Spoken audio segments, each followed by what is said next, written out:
नमस्कार.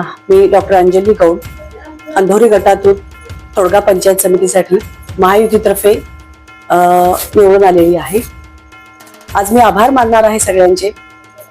तोडगा गणातील या मतदानासाठी, प्रचारासाठी महायुतीतर्फे ज्यांनी ज्यांनी मदत केली, सर्व गावातील ग्रामस्थ मंडळी, सरपंच, उपसरपंच, पदाधिकारी, कार्यकर्ते आणि आपले आदरणीय श्री महाराष्ट्राचे सहकार मंत्री नामदार श्री बाबासाहेबजी पाटील साहेब यांच्या मार्गदर्शनाखाली आपण ही निवडणूक प्रक्रिया सगळी जी आहे ती पार पडली.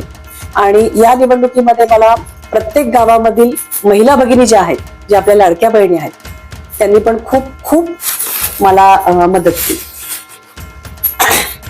बाकीचे जे मतदान करणारे मायबाप आहेत, मतदार मायबाप आहेत, त्यांनी सुजाणपणे सुशिक्षित उमेदवार जे काही आहेत अंधोरी गटामध्ये तिन्ही, जिल्हा परिषदेसाठी गुंडे साहेब, अंधोरी गणासाठी गोट्टे साहेब आणि तोडगा गणासाठी मी स्वतः, असं सुजाणपणे मतदान करून एक संदेश दिलेला आहे की जर तुम्ही शिक्षित उमेदवारांना जर संधी दिली तर निश्चितच काहीतरी वेगळं चांगलं भरीव कार्य होऊ शकतं. पुन्हा एकदा मी तीनही पक्षांचे, राष्ट्रवादी पार्टी, भाजप आणि रिपाई या तीनही पक्षांचे सर्व कार्यकर्ते, स्थानिक नेते, वरिष्ठ नेते, सामान्य कार्यकर्ते आणि श्री बाळासाहेबजी जाधव साहेब आणि श्री अविनाश भैया जाधव या सर्वांचे मनापासून आभार.